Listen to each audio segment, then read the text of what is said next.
Hi everyone! Today I want to address a really common misconception about fertility treatments and ovarian reserve. That's how many eggs you have left in your ovaries.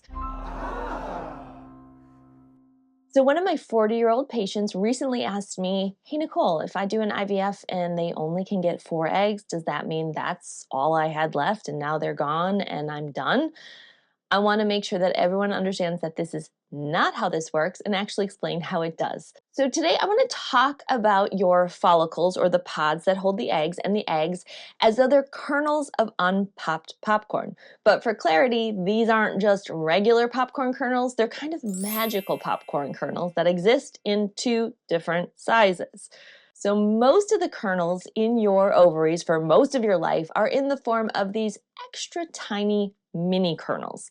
These represent something that's technically called primordial follicles, immature eggs in your ovarian reserve. Now, before these primordial follicles can pop into popcorn, or in fertility terms, ovulate and get fertilized, they have to turn into normal size kernels. You can see they're both popcorn kernels, they're both follicles and eggs, but they're different sizes. And of course, I know this isn't how real popcorn works, but stick with me. In your body, you have these 2 sizes. That's really important later. But let's start at the beginning because this is fascinating. So before you're born, you only have the tiny sized follicles with the tiny sized, totally immature eggs represented as our mini popcorn kernels. And you have a lot of them. While in utero, way before you were born, your ovaries would have maxed out at containing between 3 to 6 million, with an M, of the small kind of kernels, again, technically called primordial follicles. So if I were to put these real-life teeny tiny popcorn kernels into something to represent what this would look like, it would be enough of these tiny popcorn kernels to fill between 1 and 2 old-fashioned clawfoot bathtubs, about 55 to 105 gallons of tiny kernels. Again, this is all while you were still in utero. But remember, these are magical follicles. They're a little different. They not only have to get bigger before they're going to be able to pop, they can also disappear. Actually, technically, they get reabsorbed, which is called atresia. We start with a lot of primordial follicles, but we also start with a lot of atresia. In fact, by the time we're even born, those 3 to 6 million teeny tiny follicles have already dropped down to 1 to 2 million. So our clawfoot bathtubs, they would have dropped down to about 1/3 to 3/4 of a single tub, or about 18 to 35 gallons of tiny kernels that are left at birth. Now, we don't have any hormones to start growing and popping our kernels or ovulating. So between being born and puberty, we just have atresia. So we're reabsorbing, they're disappearing, and so by the time a person reaches puberty, enough of those tiny kernels have been reabsorbed to get us down to somewhere between about a 5-gallon aquarium and a 10-gallon aquarium of teeny tiny kernels that are left to work with for our reproductive years, which is still quite a lot of follicles. On average, it's about 300,000 to 600,000. And so now in puberty, these kernels start to randomly turn into bigger kernels that might be able to pop with the help of some hormones. And so at this stage, these primordial teeny tiny follicles begin to develop into primary, secondary, then antral follicles, the bigger kernels. And most people are going to randomly have anywhere from just a handful to maybe even 60 mini kernels turn into that next bigger size, the antral follicles, in any given month. And this handful of bigger antral follicles are what we're thinking of when we're talking about what's on deck, or when we do an ultrasound to count how many might be available for starting something like an IUI or an IVF cycle. This is our antral follicle count. They're the bunch that have been selected by your body to potentially go the distance and ovulate that particular cycle or month. Finally, at puberty, once the tiny follicles have turned into the bigger ones, this handful or so of bigger antral follicles also is going to start getting exposed to other hormones in our bloodstream, which is like we finally turn on the gas on the stove so they can get ready to pop. But There's one really important thing here. In a normal body with a normal amount of hormones that most bodies can rally and produce, out of the 5 or 10 or 30 or 60 bigger kernels that we have in our kettle that might be able to pop, only one, maybe occasionally 2, if there's twins potentially that month, can get enough hormones to really pop. That's ovulate. And the rest from that batch, you guessed it, undergo atresia and disappear with some more little ones. And the next cycle, 5 to 30 or more tiny kernels randomly move into the bigger stage. And again, 1, occasionally 2 pop, the rest reabsorb, and so on over and over, month after month after month.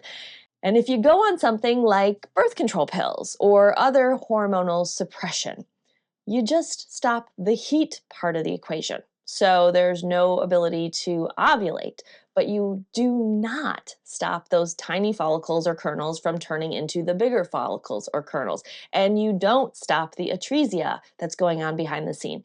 You only stop the ability for them to pop and ovulate. So even when we're pregnant or nursing or again on birth control pills or in any other phase of life where we're not actually ovulating, the first parts are still happening just like before we hit puberty.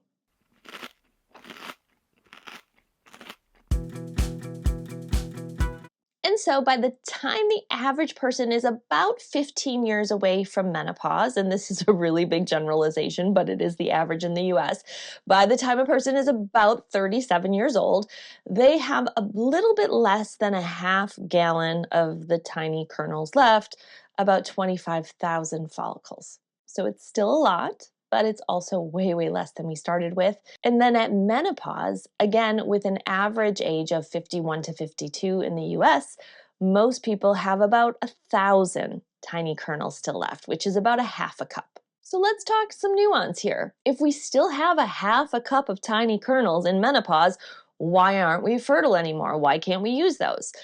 Well, imagine that our kernels of corn have been stored in a root cellar, our ovaries, and they've been there, the same popcorn kernels have been there for 52 years plus the time in utero. So you can see that no matter how much hormones you expose them to, how much you turn up the heat on the stove, they exist, but they stop functioning at this point. When we add oral medications like Clomid or Femara for an IUI, what it does is it tells our body to turn up its own heat, and it makes the body produce more hormones, hopefully so we can get maybe 2 or 3 or 4 of the bigger kernels to pop. But with an IUI, we don't want a ton. We just want to up our odds without risking triplets. So it's a bit of a dance. When we use injectable medications for IVF, we start to add outside heat or hormones that our body could never rally and make that much of, which allows us to potentially pop maybe all 20 at a time if there are 20 kernels ready to grow and mature. Sometimes there are, sometimes there's not.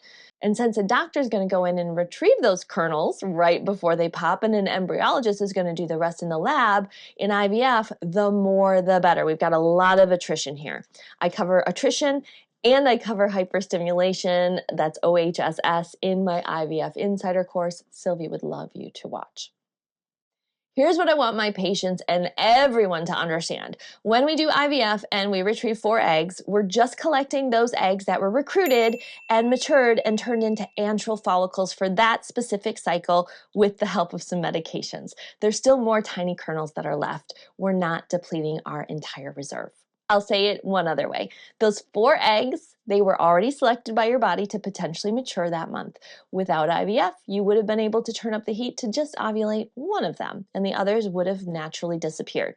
The rest of your tiny kernels, thousands of them, remain in your ovaries, waiting for future cycles to happen. So to my lovely patient with the great question and anyone else who's wondering, retrieving 4 eggs doesn't mean that's all you had left. Your tiny kernel reserve is still there and you can try again. It's really helpful to know what your antral follicle count is and understand this so you can make the best choice on how to try and what the pros and cons will be. And remember, everyone's ovarian reserve is really different. The number of eggs we can stimulate and retrieve is based on lots of other factors, including age, overall health, response to medications, different types types of medications, and I explain a ton of this, a ton more in depth in my IVF course and other content.